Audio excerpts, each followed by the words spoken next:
Hello everyone, welcome to Byju's Government Exam Preparation. So as we all know, history is a great teacher. So here also we will try to learn something from history. तो आज हम 8 अक्टूबर की history के बारे में चर्चा करेंगे। 8 अक्टूबर को इतिहास में क्या क्या घटनाएं पहले हो चुकी है उन सभी के बारे में हम यहाँ पर विश्लेषण करेंगे। तो दिस डे इन हिस्ट्री की सीरीज में आपका स्वागत है। चलिए शुरुआत करते हैं। 8 अक्टूबर के इतिहास में हमारा सबसे पहला पॉइंट है 1860 में। 1860 में आज के दिन मतलब 8 अक्टूबर को टेलीग्राफ लाइन इस्टेब्लिश हुई थी लॉस एंजलिस से लेकर सैन फ्रांसिस्को के बीच में। लॉस एंजलिस और सैन फ्रांसिस्को यूएस की दो सिटी है और ये दोनों ही सिटी यूएस की स्टेट जो है कैलिफोर्निया उसमें स्थित है। और वहीं पे अगर आपको कैलिफोर्निया के बारे में पता हो तो कैलिफोर्निया में ही सिलिकॉन वैली भी स्थित है। सिलिकॉन वैली भारत में सिलिकॉन वैली किसे कहा जाता है? बैंगलोर को। और वास्तव में जो सिलिकॉन वैली है वो कैलिफोर्निया के स्टेट में ही स्थित है। तो ये सब चीज़ें आपको यहाँ पर पता होनी चाहिए। वहीं पे अगर हम टेलीग्राफ लाइन की बात करें कि 1860 में टेलीग्राफ लाइन बिछाई गई थी लॉस एंजलिस से सैन फ्रांसिस्को के बीच में। टेलीग्राफ का जो इन्वेंशन है वो 1830 से 1840 के बीच में हुआ था और टेलीग्राफ का इन्वेंशन करने वाले टेलीग्राफ के इन्वेंटर थे डेविड ऑल्टर। तो ये नाम आपको याद रखना है। डेविड ऑल्टर वो व्यक्ति थे जिनके द्वारा टेलीग्राफ का इन्वेंशन किया गया था। अगर हम टेलीग्राफ शब्द के बारे में बात करें तो टेलीग्राफ दो शब्दों से मिलकर बना है जो कि ग्रीक शब्द है। इसमें एक है टेली और दूसरा है ग्राफिन। टेली का मतलब होता है डिस्टेंस और ग्राफिन का मतलब होता है टू राइट। तो टेलीग्राफ के जरिए क्या किया जाता था, आप ये देख सकते हैं, ये टेलीग्राफ है और इसके जरिए छोटे छोटे शब्द लिखकर और दूर दराज के इलाकों तक भेजे जा सकते थे। आपको पता है उससे पहले संचार की कोई सुविधा उपलब्ध नहीं थी। अगर किसी संदेश को एक स्थान से दूसरे स्थान तक पहुंचाना है तो उसके लिए संदेश वाहक होते थे। लेकिन टेलीग्राफ के जरिए क्या किया जाता था कि छोटे छोटे शब्द लिखकर भेजे जाते थे और उससे दूसरे स्थान पर वो संदेश मिलता था। अगर आपने बचपन में टेलीग्राफ्स लिखे हैं, आपको स्कूल में टेलीग्राफ दिए जाते थे लिखने के लिए, तो आपको पता होगा कि उसमें सिर्फ शब्द लिखे जाते थे, पूरा सेंटेंस नहीं लिखा जाता था क्योंकि टेलीग्राफ में पर वर्ड के हिसाब से पैसे लगते थे। तो टेलीग्राफ की अगर हम भारत में बात करें तो टेलीग्राफ भारत में लगभग 1852 में आया था। 1852 में टेलीग्राफ से संबंधित जो लाइन है उसे बिछाने के लिए और उसका एक्सटेंशन करने का अप्रूवल मिला था और पहली टेलीग्राफ की लाइन जो बिछाई गई थी भारत में वो थी 1854 में। ये 800 माइल की लाइन थी जो कि कलकत्ता से आगरा के बीच में बिछाई गई थी। इसके 2 साल बाद में 4000 माइल की एक लाइन बिछाई गई थी बॉम्बे से मद्रास के बीच में। तो टेलीग्राफ आप देख सकते हैं यहाँ पर लगभग 1857 की क्रांति से कुछ समय पहले ही आया था। और इसको लाने के लिए जिन गवर्नर जनरल का नाम सबसे ज़्यादा फेमस है, जिनको इसका पूरा श्रेय दिया जाता है, वो है लॉर्ड डलहौजी। तो लॉर्ड डलहौजी के बारे में आपको ये ध्यान रखना है, यही वो व्यक्ति थे जिन्हें भारत में टेलीग्राफ लाने का श्रेय दिया जाता है। और जब भारत में टेलीग्राफ आया और उसके बाद में ही 1857 की क्रांति हुई थी तो उस समय सरकार के लिए एक स्थान से दूसरे स्थान तक संदेश पहुंचाना थोड़ा आसान हो गया था। इसलिए बोला जाता है कि टेलीग्राफ के कारण इंडियन म्यूटनी ऑफ 1857 जो थी वो बच गए थे और ब्रिटिश उससे बच गए थे। वो भारत उस म्यूटनी में सफल नहीं हो पाया था। इसके साथ ही भारत और इंग्लैंड के बीच में जो पहली टेलीग्राफ लाइन शुरू हुई थी वो 1865 में हुई थी और ये टेलीग्राफ लाइन चालू हुई थी पर्शियन गल्फ से। तो आपको याद रखना है भारत और ब्रिटेन की टेलीग्राफ लाइन लगभग 1865 के समय शुरू हुई थी। टेलीग्राफ के इन्वेंटर थे डेविड ऑल्टर। इसके बाद में 8 अक्टूबर की हिस्ट्री में नेक्स्ट पॉइंट है 1932 का। 1932 में 8 अक्टूबर को इंडियन एयरफोर्स फॉर्म हुई थी। तो इस हिसाब से आप देख सकते हैं आज के दिन इंडियन एयरफोर्स फॉर्म हुई थी तो आज इंडियन एयरफोर्स डे है। ये इंडियन एयरफोर्स जो है आपको पता है ये एयर वॉरफेयर के लिए है। वायु में जो युद्ध लड़े जाते हैं, एयरक्राफ्ट के बीच में जो युद्ध लड़े जाते हैं वो इंडियन एयरफोर्स के द्वारा लड़े जाते हैं। ये इंडियन एयरफोर्स की स्थापना आज के दिन ब्रिटेन के द्वारा की गई थी। जब ब्रिटिश एम्पायर, ब्रिटिश साम्राज्य भारत में था तो उनके द्वारा इसकी स्थापना की गई थी वायु से संबंधित जो युद्ध है, एयर वॉरफेयर जो है, उनको लड़ने के लिए। और उस समय इनने इस फोर्स का इस्तेमाल वर्ल्ड वॉर 2 में किया था। लेकिन उस समय जो एयरफोर्स आई थी उसका नाम रॉयल इंडियन एयरफोर्स था क्योंकि वो ब्रिटिश के अंदर थी।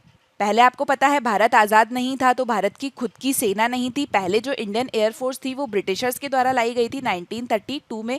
तो उस एयरफोर्स का नाम था रॉयल इंडियन एयरफोर्स, उसके बाद में हमने इसे इंडियन एयरफोर्स कर दिया था। तो अगर हम यहाँ पर इंडियन एयरफोर्स से रिलेटेड कुछ इंपॉर्टेंट फैक्ट देखें जो कि आपके एग्जाम के लिए इंपॉर्टेंट हो सकते हैं, तो इंडियन एयरफोर्स का मोटो आपको पता होना चाहिए। इंडियन एयरफोर्स का मोटो है touch the sky with glory. इसके अलावा अगर हम बात करें कि इंडियन एयरफोर्स में पहला ऐसा कौन सा इंडिजीनियसली डेवलप एयरक्राफ्ट था जो कि इंडियन एयरफोर्स में आया था। इंडिजीनियसली डेवलप मतलब स्वदेशी डेवलप ऐसा कौन सा एयरक्राफ्ट था जो कि इंडियन एयरफोर्स में आया था पहला।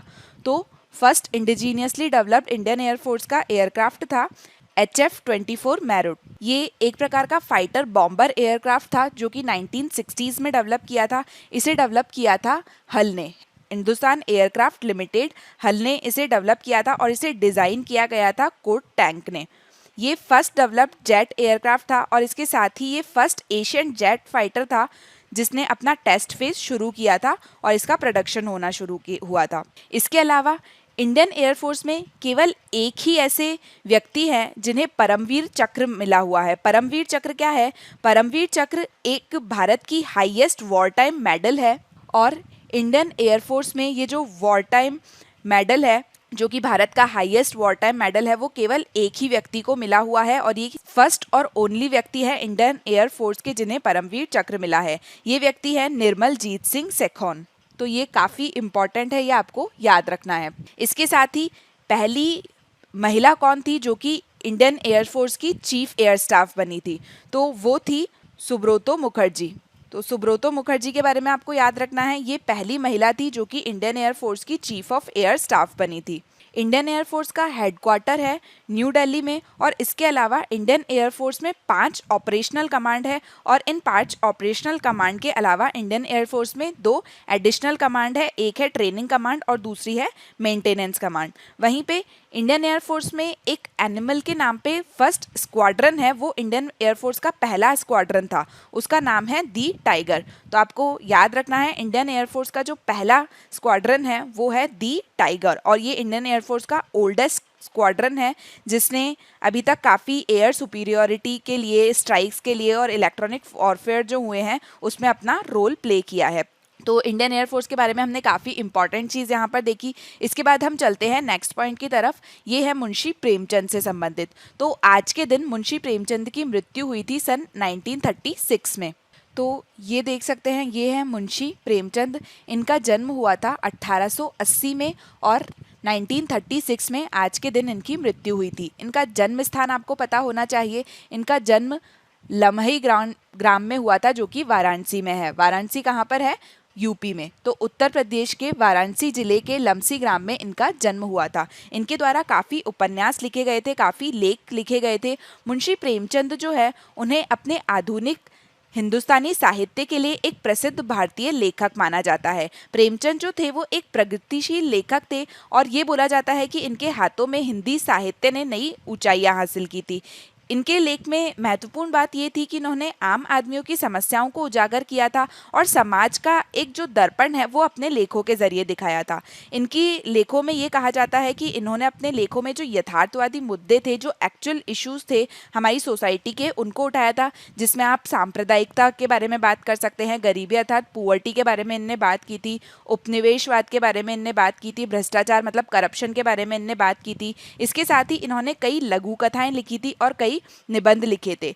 इनकी कुछ रचनाएं हैं जो कि काफ़ी फेमस है, वो आप यहाँ पर देख सकते हैं।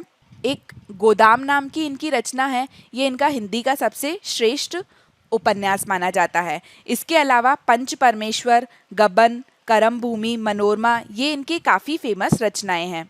मुंशी प्रेमचंद का जो मूल नाम था वो था धनपत राय। ये इंपॉर्टेंट है, आप ध्यान रखिएगा। मुंशी प्रेमचंद का मूल नाम था धनपत राय। इसके अलावा ये उर्दू का जो अपना लेख लिखते थे वो लिखते थे ये नवाब राय के नाम से।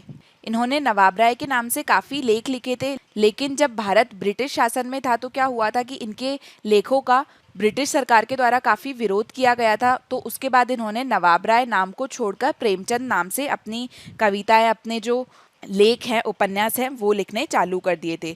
प्रेमचंद ने 1901 में उपन्यास लिखना शुरू किया था और इसके अलावा 1907 में ये कहानी लिखने लगे थे। इनके द्वारा जो कहानियाँ लिखी जाती थी वो दिसंबर 2010 में एक जमाना नाम की पत्रिका थी, उसमें प्रकाशित होती थी। तो आपको याद रखना है, इनकी कहानियां जब इनके द्वारा लिखना शुरू किया गया तो जमाना नाम की पत्रिका में इसे प्रकाशित किया जाता था। इसके साथ ही इनकी जो कहानी थी उसका नाम था बड़े घर की बेटी।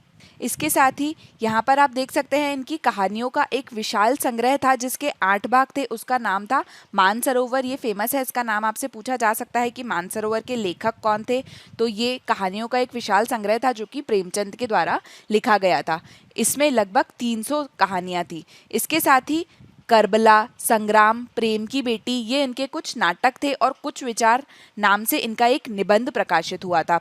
तो ये मुंशी प्रेमचंद की कुछ रचनाएं हैं जो आपको ध्यान होनी चाहिए। इसके बाद हम चलते हैं हमारे नेक्स्ट पॉइंट की तरफ। 8 अक्टूबर को आज के दिन 1965 में लंदन में एक पोस्ट ऑफिस टावर बना था और उस समय ये लंदन का सबसे ऊंची बिल्डिंग थी।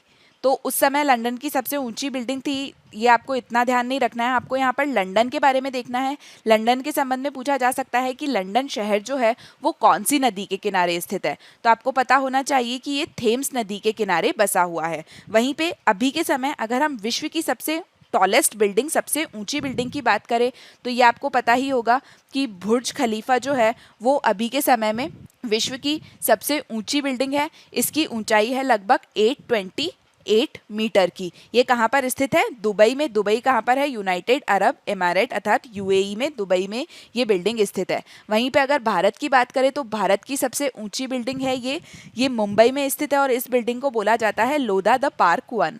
इस बिल्डिंग की ऊंचाई है लगभग 879 फीट अर्थात 268 मीटर। तो ये आपको ध्यान रखना है, भारत की सबसे ऊंची बिल्डिंग है मुंबई में। इसके बाद में हम नेक्स्ट पॉइंट की तरफ चलते हैं। नेक्स्ट पॉइंट है जयप्रकाश नारायण से संबंधित। तो जयप्रकाश नारायण एक लीडर थे एंटायर रिवॉल्यूशन के और एक फ्रीडम फाइटर थे और इनकी मृत्यु हुई थी 1979 में। तो यहाँ पर आप देख सकते हैं कि जयप्रकाश नारायण जो हैं वो एक स्वतंत्रता संग्रामी थे और इसके साथ ही इन्हें लोकनायक नाम से जाना जाता है। इनका जन्म हुआ था 11 अक्टूबर 1902 को। इनका जन्म कहाँ पर हुआ था? तो इनका जन्म उस समय की जो बंगाल प्रेसिडेंसी थी वहाँ पर सरन डिस्ट्रिक्ट में हुआ था और अभी के समय में जो प्रेजेंट इंडिया है वहाँ पर वो स्थान यूपी का जो बलिया जिला है वहाँ पर स्थित है। ये स्वदेशी बन गए थे अपने जीवन काल की शुरुआत से ही और इनके द्वारा जो शूज़ पहने जाते थे, जो कपड़े पहने जाते थे वो खुद के बने हुए और स्वदेशी पहने जाते थे। साथ ही जब ब्रिटिश सरकार थी उस समय में ये स्वदेशी कपड़े पहनते थे। इनके द्वारा धोती कुर्ता पहने जाते थे जो कि हैंडमेड मटेरियल के बने हुए होते थे, जो कि गांव में ही बनाए जाते थे। इनने काफ़ी महत्वपूर्ण रोल प्ले किया था फ्रीडम स्ट्रगल में और ये एक रिवॉल्यूशनरी थे। ये कार्ल मार्क्स की कम्युनिज्म की थ्योरी से और साथ ही मार्क्सिज्म से काफ़ी ज़्यादा इन्फ्लुएंसेस थे। इन्हें स्वतंत्रता के पहले के समय में काफ़ी बार अरेस्ट किया गया था क्योंकि इन्होंने काफ़ी रिवोल्टिंग एक्टिविटीज़ की थी ब्रिटिश शासनकाल के समय में। साथ ही इनने अपनी एक गोरिल्ला आर्मी बनाई थी। इनकी गोरिल्ला आर्मी का नाम था आज़ाद दस्ता और ये आर्मी बनाई थी इनने जब इनके द्वारा काफ़ी रिवॉल्यूशनरी एक्टिविटीज़ की जाती थी। इसके बाद में इन्हें गिरफ्तार कर लिया गया था तो प्रिजन में भी रहे थे, तो वहाँ पर इन्होंने आज़ाद दस्ता नाम से एक गोरिल्ला आर्मी बनाई थी। गोरिल्ला आर्मी क्या होती है? जो छुप के वॉर लड़ती है, जो सामने से दुश्मन को नहीं मारती लेकिन छुप छुप के वॉर लड़ती है। तो इस तरीके की उस समय कई रिवॉल्यूशनरीज ने आर्मी बनाई थी, तो उनमें से ये एक थे, इन्होंने गोरिल्ला आर्मी बनाई थी। इसके बाद में इनके द्वारा 1974 में सिटीजन ऑफ डेमोक्रेसी नाम से और दूसरा 1976 में People's Union for Civil Library के नाम से कुछ एनजीओ भी खोले गए थे। इन्हें जो अवार्ड मिले हैं उनकी बात करें तो इन्हें 1965 में रमन मैग्सेसे अवार्ड मिला है। रमन मैग्सेसे अवार्ड इन्हें मिला था एक बुक के लिए। उस बुक का नाम था the reconstruction of Indian polity. तो इस बुक में इन्होंने गांधीयन फिलॉसफी और मॉडर्न वेस्टर्न डेमोक्रेसी दोनों को ब्लेंड किया था और उसके लिए इन्हें रमन मैग्सेसे पुरस्कार मिला था। इसके साथ ही इन्हें भारत रत्न का पुरस्कार मिला है 1999 में। ये इन्हें पॉस्थुमस पुरस्कार मिला है। भारत रत्न जो है वो भारत का हाईएस्ट सिविलियन अवार्ड है, ये इन्हें मिला हुआ है। इसके अलावा अगर हम जयप्रकाश नारायण के बारे में अभी के समय में कुछ तथ्यों की चर्चा करें तो जयप्रकाश नारायण नाम से एक एयरपोर्ट है, इंटरनेशनल एयरपोर्ट है, अंतर्राष्ट्रीय हवाई अड्डा है, वो भारत के बिहार राज्य में है। बिहार राज्य में बिहार की जो राजधानी है पटना, वहाँ पर एक हवाई अड्डा है जिसका नाम है जयप्रकाश नारायण अंतर्राष्ट्रीय हवाई अड्डा। तो ये आपको ध्यान होना चाहिए। इसके बाद में हम चलते हैं नेक्स्ट पॉइंट की तरफ। 1998 में आज के दिन भारत फ्लाइट सेफ्टी फाउंडेशन का सदस्य बना था। फ्लाइट सेफ्टी फाउंडेशन जो है वो एक इंडिपेंडेंट नॉन प्रॉफिट और इंटरनेशनल ऑर्गेनाइजेशन है जो कि एविएशन सेफ्टी जो है, हवाई सुरक्षा जो है उसके संबंध में रिसर्च करती है, एजुकेशन करती है और इसके साथ ही उसके संबंध में जो कोई कम्युनिकेशन होती है वो सभी इनके द्वारा किया जाता है। नेक्स्ट पॉइंट है 2003 में आज के दिन नोबेल प्राइज़ अनाउंस किया गया था शरीन इबादी को। शरीन इबादी कौन थी? तो शरीन इबादी ईरान की एक पॉलिटिकल एक्टिविस्ट है, साथ ही ये फॉर्मर जज रह चुकी है और ये ह्यूमन राइट एक्टिविस्ट है, अर्थात मानव अधिकारों के संबंध में इनके द्वारा कई कार्य किए गए हैं। इन्होंने ईरान में defender of human right centre की स्थापना भी की है। तो आपको ध्यान रखना है कि इन्हें नोबेल पीस प्राइज़ मिला हुआ है और ये कहाँ से है? ईरान से। इसके बाद में नेक्स्ट पॉइंट है 2004 में नोबेल पीस प्राइज़ मिला था केन्या की एक एनवायरमेंटलिस्ट थी, पर्यावरणविद थी, जिनका नाम था वांगरी मथाई। ये आप इनकी फ़ोटो देख सकते हैं। तो इन्हें 2004 में नोबेल पीस प्राइज़ मिला है। यहाँ पर ये आपको ध्यान रखना है कि ये केन्या से है और दूसरा ये पहली एनवायरमेंटलिस्ट है, पहली पर्यावरणविद है जिन्हें नोबेल पीस प्राइज़ मिला है। तो ये काफ़ी इंपॉर्टेंट है, यह यहाँ पर आपको ध्यान रखना है। तो यहाँ पर हमारा आज का डिस्कशन खत्म होता है। तो हमारा पहला क्वेश्चन है, in which US state is Silicon Valley located? Silicon Valley America के किस राज्य में स्थित है? तो सही आंसर हो जाएगा कैलिफोर्निया में। दूसरा क्वेश्चन है, हॉलीवुड कहाँ पर स्थित है? तो आपको ये भी पता होना चाहिए, हॉलीवुड स्थित है लॉस एंजलिस में। लॉस एंजलिस भी कैलिफोर्निया में ही है। इसके बाद में when was Indian air force form? भारतीय वायुसेना का गठन कब हुआ था? तो भारतीय वायुसेना का गठन हुआ था 1932 में। नेक्स्ट है, मुंशी प्रेमचंद का जन्म उत्तर प्रदेश के किस जिले में हुआ है? इनका जन्म हुआ है वाराणसी में। नेक्स्ट है, लंदन किस नदी के किनारे स्थित है? तो ये थेम्स नदी के किनारे स्थित है। नेक्स्ट क्वेश्चन है, जयप्रकाश नारायण का जन्म किस राज्य में हुआ है? तो इनका जन्म हुआ है उत्तर प्रदेश में। उस समय वो स्थान बंगाल प्रेसिडेंसी के अंतर आता था। नेक्स्ट है, जयप्रकाश नारायण अंतर्राष्ट्रीय हवाई अड्डा कहाँ पर उपस्थित है? तो ये पटना, बिहार में स्थित है। नेक्स्ट क्वेश्चन है, भारत फ्लाइट सेफ्टी फाउंडेशन का सदस्य कब बना? तो भारत इसका सदस्य बना था सन 1998 में। इसके बाद में अगला क्वेश्चन है, नोबेल शांति पुरस्कार विजेता शिरीन इबादी किस देश से है? तो ये ईरान से है। अगला क्वेश्चन है, पर्यावरणविद वांगरी मथाई को शांति का नोबेल पुरस्कार कब दिया गया था? पीस नोबेल प्राइज इन्हें कब दिया गया था? तो इन्हें 2004 में मिला था। ये पहली एनवायरमेंटलिस्ट थी जिन्हें नोबेल पीस प्राइज से सम्मानित किया गया है। तो यहाँ पर हमारा आज का डिस्कशन खत्म होता है। Thank you so much for your kind attention. I hope you like the discussion. Please like, share and subscribe to our channel. Stay happy, stay safe.